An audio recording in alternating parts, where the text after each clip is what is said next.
Hello everyone, welcome to this video. In this video we'll be looking at another question from function of two or three real variables, right? This question appeared in IIT-JAM Mathematical Statistics 2022 examination. It is of 2 marks and this is a multiple select question, so that means more than one option is also correct here. So here the question is about a function in two variables x and y. This is given to us. This function is given to us. Then they are saying which of the following statement is true. So they are asking about the critical points, the saddle point, local maxima and local minima. So in order to approach this question, how do we start? We first of all, the roadmap here is that first of all you calculate the partial derivatives f of x and f of y for the given function, then equate, then you substitute this f of x equal to 0 and f of y equal to 0 and simultaneously solve both of these, simultaneously solve both to obtain the values of x and y, to obtain the values of x and y. So those would be those values of x and y are the critical points, right? So now after calculating the critical points, what you do, you just check, then calculate the second derivative. So that means you calculate f of x, second derivative with respect to x partially, then f of x, y, and then f of y, y. And then what you do, at those critical points you apply the second derivative test. So next is apply second derivative test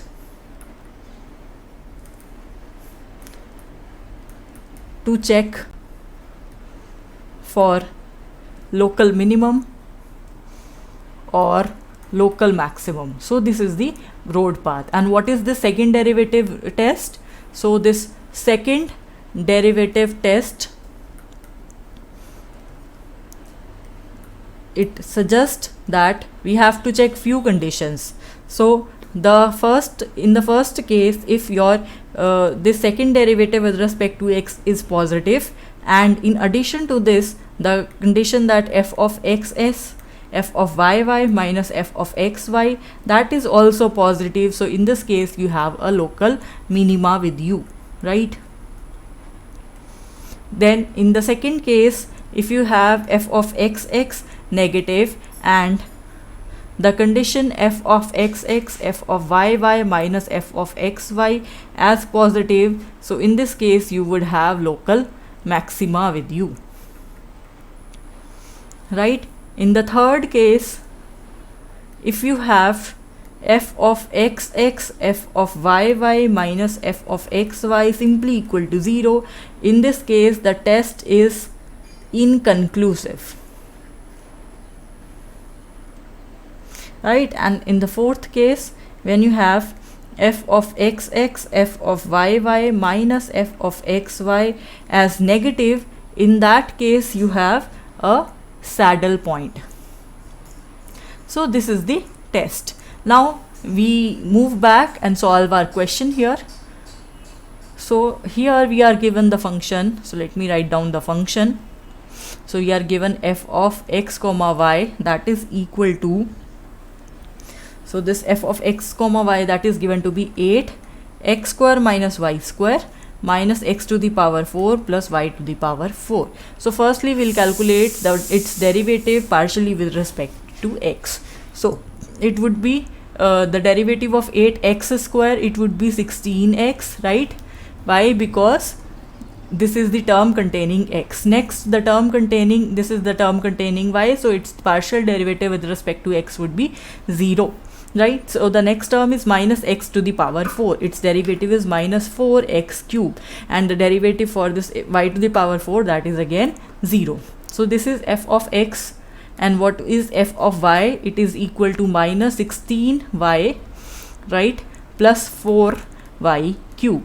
Next, what we do, we substitute both of these f of x and f of y as equal to 0. So you have 16x minus 4x cube is equal to 0, and you have minus 16y plus 4y cube, that is equal to 0 here.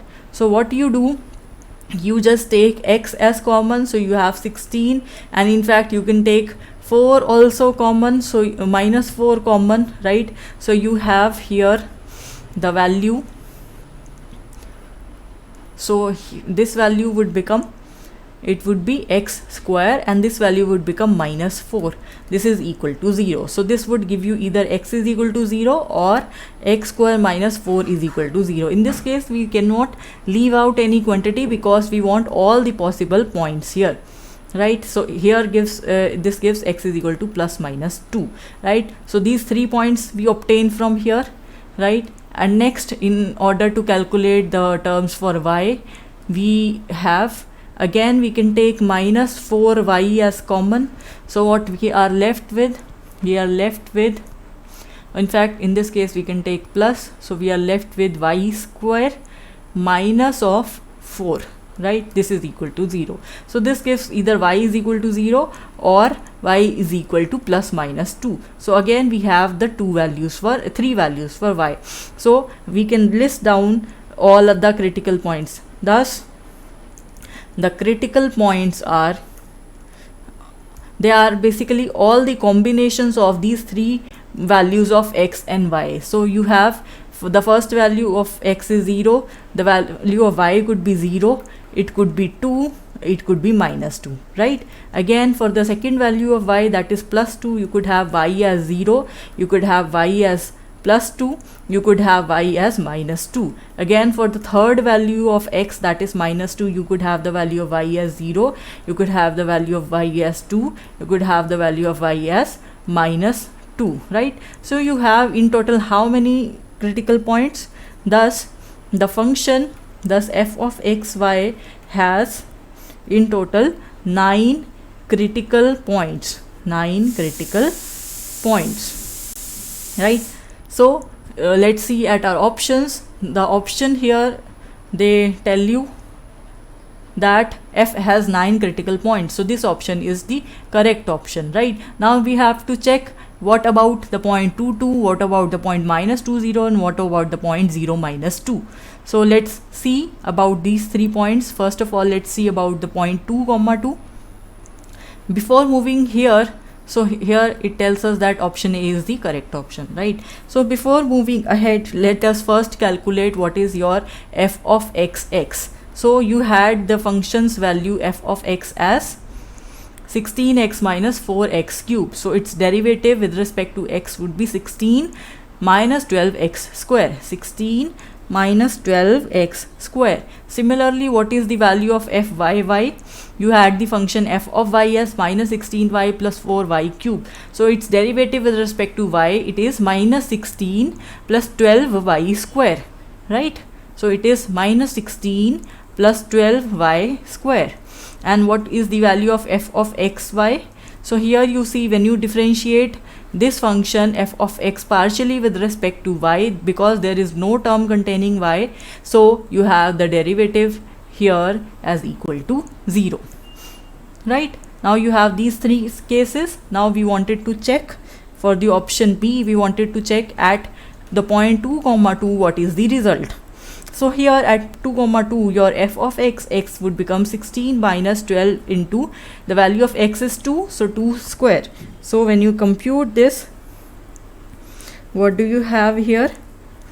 You have 16 minus 12 into 4, that is 48. So this value is negative. So your f of x is negative. So we next check what is the value of f of x multiplied with f of y minus f of xy.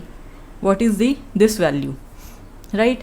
So here we wanted to see f of x, we just computed this to be 16 minus 48. So what is that? 16 minus 48, that is minus 32, right? Multiplied with f of y. f of y is minus 16 plus 12 into y. Y is again 2 square. So you have 2 square here minus f of xy, that is 0. So you have minus 32 multiplied with minus 16 plus 48. So you have plus 32 here. So you have minus 32 multiplied with 32 here. So this value is again negative. And you know, whenever this value is negative, according to the second derivative test, whenever this value is negative, we have a saddle point here. So therefore, the point 2 comma 2, that is a saddle point. So that is a saddle point, right? So that is a saddle point. Let's have a look at our options here. So here you see the option B is the correct option. So you have the option B as the correct option here. Now what about option C? So in option C, if you see here, they are asking that whether at minus 2 comma 0 we have local maxima or not. So let's have a look here at the point minus 2 comma 0. We again check for the conditions f of xx, f of yy minus f of xy. So what is this thing for this case? So we have just in the second derivative, you have to substitute the value of x as minus 2, the value of y as 0. So you have 16 minus 12 multiplied with minus 2 square, and here you have minus 16 plus 12 into 0 square, right? So minus the value of f of xy, that is equal to 0. So you can compute this 16 minus 48, and you could compute this minus 16.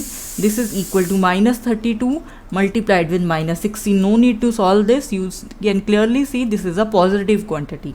And what about the value f of xx? The value f of xx is 16 minus 12 into minus 2 square, right? This value is minus 32. So this is less than 0. So clearly, because this thing is positive and this thing is negative, you have at minus 2 comma 0, you have f of xy has local maxima, right? So this option C is also a correct option. So this option C here is also correct. Now let's see the option D. We wanted to check the value at 0 comma minus 2. So what would happen at 0 comma minus 2? So for the option D, at 0 comma minus 2, we again go and check these quantities, f of xx, f of yy minus f of xy. So this is equal to 16 minus 12 into 0 square in this case, and then f of yy is minus 16 plus 12 into minus 2 square minus of 0. So this thing is 16 multiplied with minus 16 plus 48. So this thing is 16 into 32. So this is a positive thing. And moreover, you wanted to calculate f of xx. So this is 16 minus 12 into 0 square. So this is 16 only. So this is also positive. Now because both of these quantities is are positive, so therefore at the point 0 comma minus 2, the function f of xy has a local minimum according to second derivative test, right? So we have the option D as the correct option. So let me show you here. They say in option D that f has a local minimum at the point 0 comma minus 2 here, right? So I hope you understood this question well. Well, that is it for this video. Thank you for watching.